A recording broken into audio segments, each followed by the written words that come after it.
जब अधिक मामले के अंदर राज्य सरकार को पहले से ही सूचना थी तो क्या कारण है कि राज्य सरकार जो विफल रही कि जब मक्का मस्जिद के आरोपी और समझौता एक्सप्रेस के आरोपी जब संसद में बैठ गए तो उस दिन हमने सोच लिया कि संसद कहीं ना कहीं आज गलत हाथों में है। हम तो उस दिन से मानते हैं जब पार्लियामेंट के अंदर एक विशेष वर्ग के नारे लगे थे। हम तो उस दिन से मानते हैं कि पार्लियामेंट में एक तरफ शपथ ग्रहण समारोह हो रहा था और दूसरी तरफ एक विशेष नारे लगाए जा रहे थे। सवाल अतीक अहमद के मर्डर के नहीं है, कानून व्यवस्था के फेल होने का है। जब आप रात को जाके हाथरस के अंदर जो एक बेटी को जलाते हैं वो शासन प्रशासन के अंदर, वो भी पूरा का पूरा जो एडमिनिस्ट्रेशन और सिस्टम फेल हुआ था। अगर आप मुस्लिम को ये सोचते हो कि भाई वो आपके इन मुकदमों से डर के अपना त्योहार मनाना छोड़ देगा, अपनी इबादत छोड़ देगा, तो मैं आपको बता दूं संविधान है यह जितना आपको जुलूस निकालने की स्वतंत्रता देता है, जितना आपको कावड़ ले जाने की स्वतंत्रता देता है, यह उतना ही मुस्लिम को जो है इबादत करने की और नमाज करने की इजाजत देता है।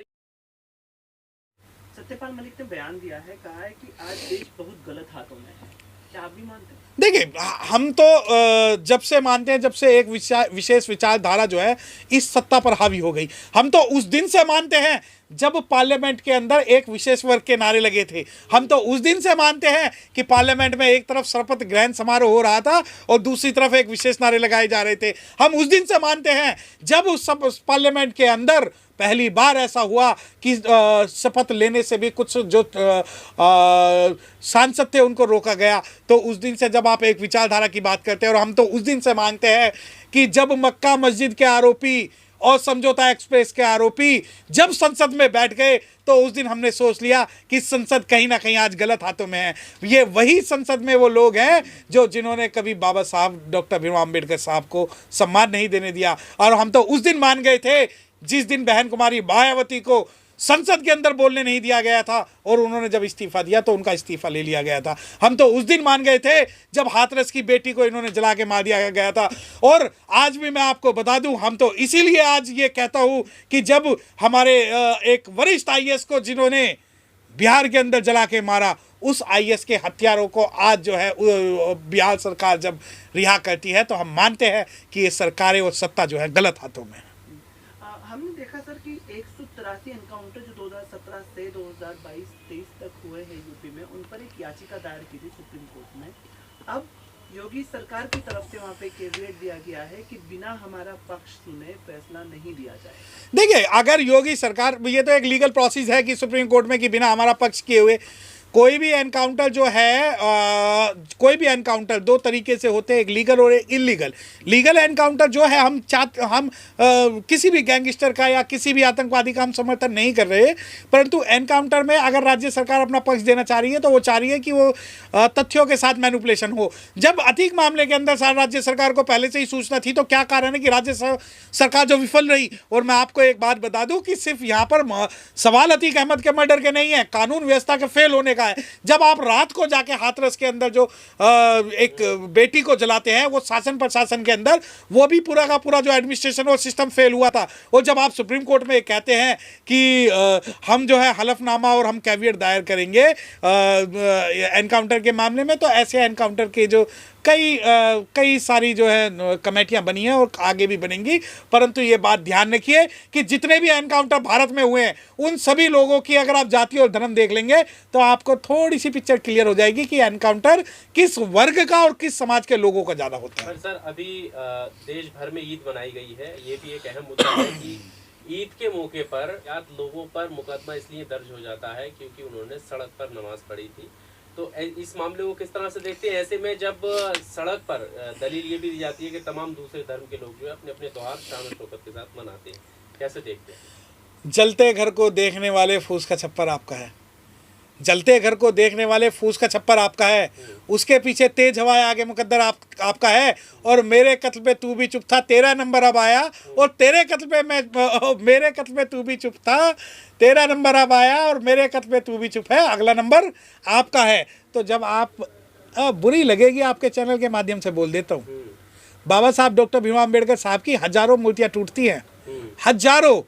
वो सोचते हैं कि ये लोग जो हैं बेमतलब की होल्ला काट रहे हैं, परंतु जब आज उत्तर प्रदेश के अंदर जिस प्रकार ईद के पावन मौके पर जब लोगों पर एफआईआर हुई है, तो उसका दर्द आप लोग भी समझेंगे कि किस प्रकार जो है बाबा साहब को जब ये अपमानित करते हैं, उसी प्रकार ईद के मौके पर जब ये मुस्लिमों को अपमानित कर रहे हैं, तो वक्त आने दे बता देंगे तुझे हम आसमां। हम अभी से क्या बताएं क्या हमारे दिल में है। और अगर आप मुस्लिम को ये सोचते हो कि भाई वो आपके इन मुकदमों से डर के अपना त्यौहार मनाना छोड़ देगा, अपनी इबादत छोड़ देगा, तो मैं आपको बता दूं संविधान है, ये जितना आपको जुलूस निकालने की स्वतंत्रता देता है, जितना आपको कावड़ ले जाने की स्वतंत्रता देता है, ये उतना ही मुस्लिम को जो है इबादत करने की और नमाज करने की इजाज़त देता है। पर ये जो जैसे सीएम योगी आदित्यनाथ खुद कह रहे हैं कि इस बार देखो किस तरह से कानून व्यवस्था दुरुस्त है कि कहीं पर भी रोड पर नमाज नहीं हुई और जहाँ हुई है वहाँ पर मुकदमे हुए हैं, तो ऐसा क्यों है? क्योंकि जैसे अभी आपने कहा, ये सारे लोग जानते भी हैं, वीडियो जब बाहर आती है कांवड़ यात्रा की या रामनवमी की, तो क्या प्रशासन उस वक्त या योगी आदित्यनाथ उस वक्त नहीं देखते कि क्या ये धार्मिक चीज है? देखिए, मैं एक बात मैं आपके चैनल के माध्यम से कहना चाहता हूँ, 14 अप्रैल की अब की बार झांकियाँ निकालने के लिए पूरे उत्तर प्रदेश में परमिशन की व्यवस्था की गई, परंतु क्या यही परमिशन जो है कांवड़ यात्रा के दौरान भी दी जाती है?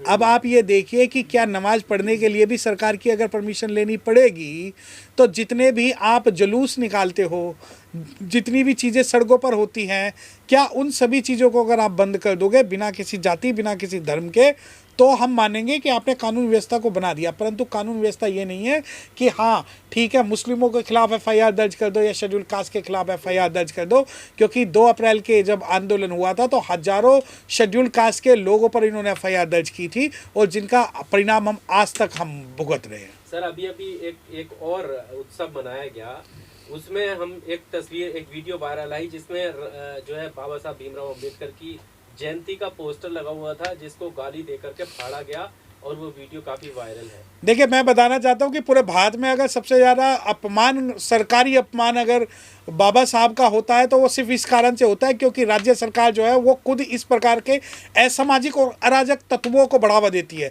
परंतु मैं आपको ये बात बता देना चाहता हूँ कि ये पोस्टर फाड़ना या मूर्तियाँ तोड़ना, आप ये देखिए कि बाबा साहब के परिनिर्वाण के बाद ये लोग इतना डर रहे हैं, तो अगर वो जिंदा होते तो कितना डरेंगे। और मैं ये बता दूं कि बाबा साहब डॉक्टर भीमराव अम्बेडकर भारत के संविधान के हर शब्द में बसते हैं, इनकी तो औकात नहीं है उसका एक भी शब्द बदलने की। तो ये जो कहते हैं कानून अपना काम करेगा और हम लड़ने के लिए तैयार हैं। आखिरी सवाल इस पर कि किस तरह से अब ये जो चीजें चल रही हैं, जो कानून व्यवस्था है और एक तरीके से कहीं ना कहीं SC ST OBC माइनॉरिटी को जो निशाना बनाया जा रहा है, इसको किस तरह से दुरुस्त किया जा सकता है? देखिए, सिर्फ सत्ता परिवर्तन ही एकमात्र उपाय है और सत्ता परिवर्तन मैं आपको बता दूं, आपके समाज को मैं बता दूं, मैं मुस्लिम कम्युनिटी को ये बता दूं, शेड्यूल कास्ट समाज को ये बता दूं, शेड्यूल ट्राइब समाज को ये बता दूं कि कांग्रेस और बीजेपी एक सिक्के के 2 पहलू हैं।